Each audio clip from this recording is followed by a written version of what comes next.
Welcome to the channel friends, wonder Gyan pro. और आज हम लोग पढ़ रहे हैं मध्यकालीन भारत का तीसरा पार्ट, जिसमें हम लोग पढ़ रहे थे मोहम्मद बिन कासिम के बारे में।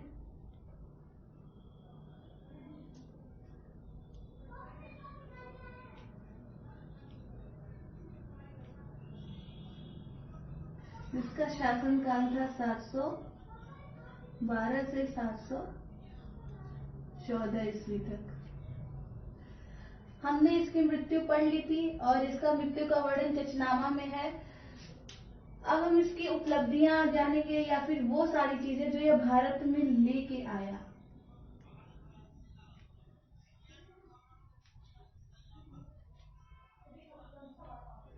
तो मोहम्मद बिन कासिम भारत में क्या क्या लेके आया, हम उसके बारे में जानेंगे। सबसे पहला चीज जो है वो है जजिया।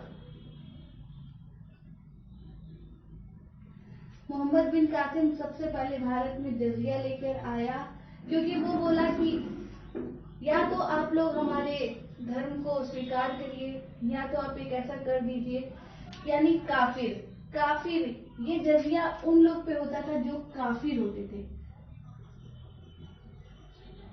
जिसका मतलब होता है गैर मुसलमान।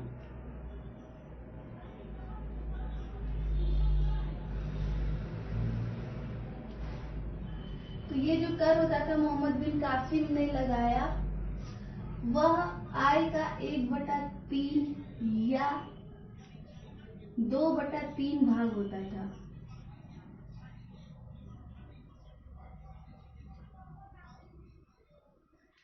तो भारत में सबसे पहले जब मोहम्मद बिन कासिम ने आक्रमण किया और यहाँ पर कब्जा कर लिया, उसके बाद उन्होंने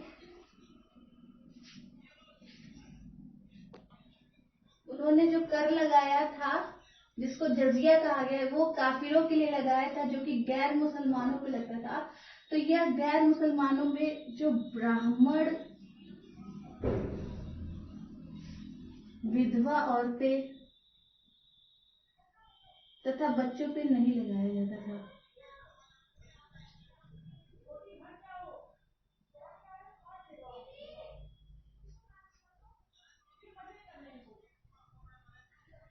सॉरी फ्रेंड, यहाँ 2/3 होगा, आप बना लीजिएगा। तो आय का लगभग 2/3 या 1/3% कर देना होता था काफिर, जो गैर मुसलमान होते थे। और दूसरा सबसे बड़ा चीज जो मोहम्मद बिन कासिम भारत में लेके आया था, वह था सोने का सिक्का। तो एग्जाम में क्वेश्चन बनता है कि वह कौन सा मुस्लिम शासक था जो पहली बार सोने का सिक्का भारत में लेके आया था। तो वह था मोहम्मद बिन कासिम। और इन सिक्कों को कहा जाता था दिरहम सिक्के।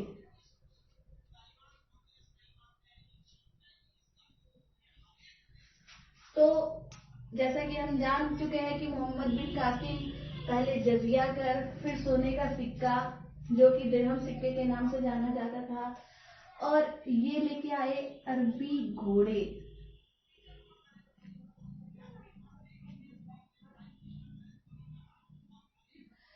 फ्रेंड्स, भारत में पहले जो राजा महाराजा हुआ करते थे, तो उनके पास जो उनकी सेना होती थी, सबसे ज्यादा शक्तिशाली वो सेना होती थी जिसके पास सबसे ज्यादा हाथी हुआ करते थे। तो जब मोहम्मद बिन कासिम भारत में आया और अरबी घोड़े लेके आया, तो भारत की जो सेना थी उसकी शक्ति कम हो गई, क्योंकि अरबी घोड़े ज्यादा फुर्तीले होते थे, जिसके कारण वह भारत की जो राजा महाराजा होते थे उनकी सेना पर भारी पड़ते थे। चौथी उपलब्धि थी खजूर की खेती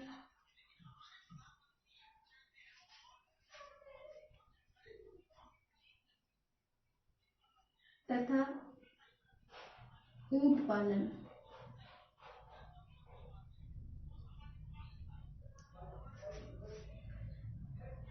क्वेश्चन ये भी आता है कि भारत में सबसे पहले खजूर की खेती किस शासक ने करवाया था। तो वो होगा मोहम्मद बिन कासिम। जो फ्रेंड हम लोग एटलस या मानचित्र पढ़ते हैं, देखते हैं, वह भी लाने वाला मोहम्मद बिन कासिम ही था। छठा चीज जो मोहम्मद बिन कासिम भारत लेके आया था, जो एक शब्द हम लोग प्रयोग करते हैं, मानसून। यह शब्द भी अरबी भाषा का है और यह भी मोहम्मद बिन कासिम के साथ ही भारत आया था। इसके बाद मोहम्मद बिन कासिम की सातवीं उपलब्धि जो थी वो थी चरक संहिता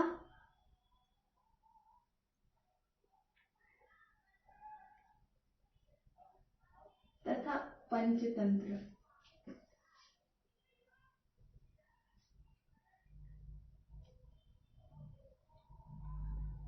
इसको इसने अनुवाद कराया था अरबी भाषा में।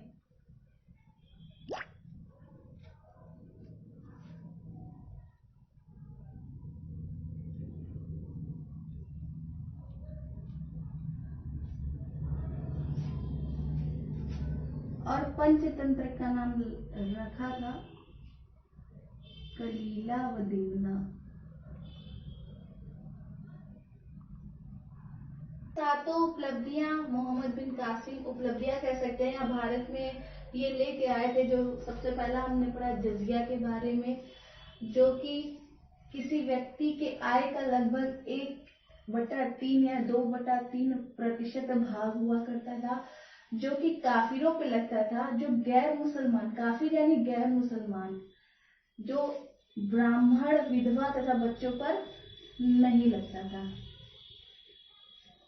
इसके बाद सोने का सिक्का जिसको दिरहम सिक्के कहे गए, अरबी घोड़े, खजूर की खेती, ऊंट का पालन, एटलस तथा मानचित्रण, मानसून जो अरबी भाषा का एक शब्द है वह भी भारत में आया था। चरक संहिता तथा पंचतंत्र की पुस्तकों का इन्होंने अरबी भाषा में अनुवाद कराया था, जिसमें से पंचतंत्र की पुस्तक को कलीला व दिमना के नाम से जाना गया। अब हम आगे बढ़ेंगे भारत में तुर्कों का आक्रमण। तो फ्रेंड अब हम पढ़ेंगे भारत में तुर्कों का आक्रमण, जो कि हम पढ़ेंगे 11वीं से 12वीं शताब्दी में। और सबसे पहला तुर्की जो भारत पर आक्रमण किया था वह था महमूद गजनवी, जिसका शासनकाल 1000 से लेकर 1027 ईस्वी तक माना जाता है, जो कि अफगानिस्तान के गजनी शहर के गजनी वंश या यामिनी वंश का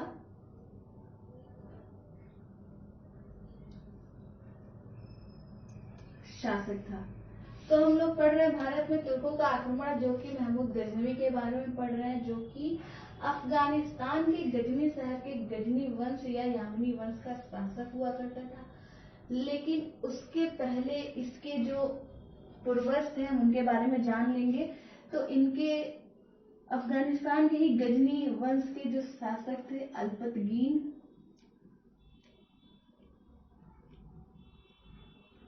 वह गजनी में शासन किया करते थे, लेकिन इनका कोई उत्तराधिकारी नहीं था।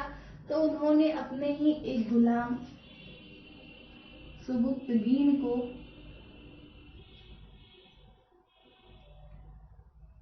अपना उत्तराधिकारी घोषित किया।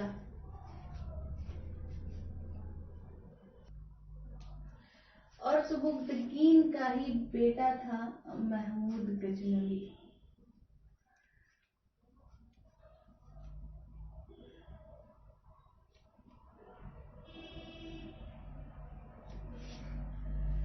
तो गजनी वंश के जो शासक थे अल्पतगीन, उनका ही एक गुलाम जो उनका उत्तराधिकारी बना, जिसका नाम पड़ा सुबुक्तगीन, और सुबुक्तगीन का बेटा महमूद गजनवी। तो सुबुक्तगीन से शुरुआत करते हैं। लगभग इन्होंने 997 से लेके 998 ईस्वी में सबसे पहले आक्रमण किया पेशावर पर, जो कि भारत और अफगान का सीमा, जहां से भारत की सीमा शुरुआत होती है वह था पेशावर। और सुबुक्तगीन ने सबसे पहले आक्रमण किया और यहाँ के राजा थे जयपाल, जिसमें सुबुक्तगीन की हार हुई और उसकी मृत्यु हो गई। महमूद गजनवी उसके बाद सुबुक्तगीन के उत्तराधिकारी बने और महमूद गजनवी को अपने पिता की मृत्यु के कारण जो उनके अंदर क्रोध पैदा हुआ, जिसकी वजह से उन्होंने कहा कि अब मैं भारत पर आक्रमण करूंगा और उसको लूटूंगा। और फ्रेंड्स, महमूद गजनवी ही है जिसने 17 बार भारत पर आक्रमण किया है। लगभग 1000 ईस्वी में महमूद गजनवी ने पहला आक्रमण किया,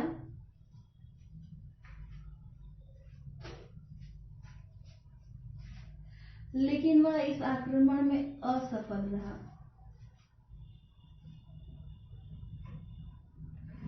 महमूद गजनवी ने 1000 ईस्वी में पहला आक्रमण किया, जो कि उसमें वह असफल रहा।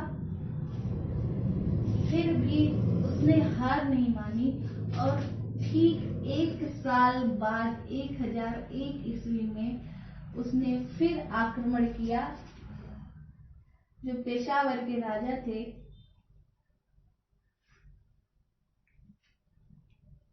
राजा या शासक कह लें, जयपाल पर, जिसमें जयपाल की हार हो गई। इसके बाद महमूद गजनवी ने जयपाल पर हंसकर व्यंग कर दिया, जिसके कारण जयपाल ने आग में कूदकर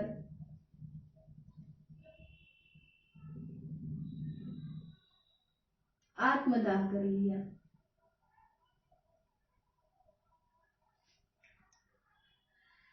चूंकि महमूद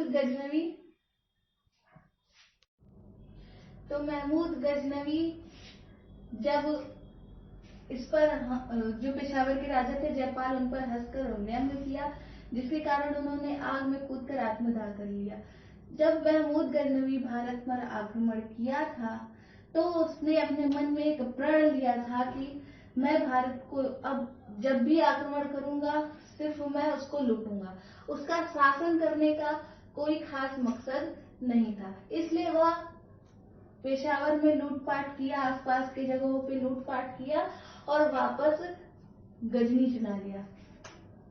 लेकिन महमूद गजनी के साथ एक और शब्द आया जिसको कहा गया जिहाद। जिहाद, जिसका अर्थ होता है भारत को कह ले या सिर्फ लूटपाट करना तथा मूर्ति का भंजन। क्योंकि फ्रेंड, जो मुस्लिम होते हैं वो लोग मूर्ति पूजा में विश्वास नहीं करते, इसलिए जब महमूद गजनवी ने भारत पर आक्रमण किया तो उसने लूटपाट की तथा मूर्तियों का भंजन किया, जिसके कारण एक एग्जाम में प्रश्न आता है कि मूर्ति भंजक के रूप में किसे जाना जाता है, तो वह होगा महमूद गजनवी, जिसको मूर्ति भंजक के रूप में भी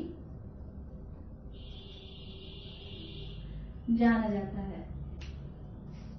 इसके आगे के जो आक्रमण महमूद गजनवी ने भारत पे किए उसके बारे में हम लोग पढ़ेंगे अपने नेक्स्ट सेशन में। आज के लिए इतना ही। Thank you so much friend. अगर आपको हमारा वीडियो पसंद आया हो तो आप प्लीज वीडियो को लाइक करें, शेयर करें, कमेंट भी करें और बताएं कि हमारी गलतियां कहाँ हैं। मुझे बिल्कुल अच्छा लगेगा आप हमारी गलतियां बताएंगे तो, और उसमें सुधार भी होंगी। और हमारे चैनल को सब्सक्राइब करें और बेल आइकन जरूर दबाएं। Thank you so much.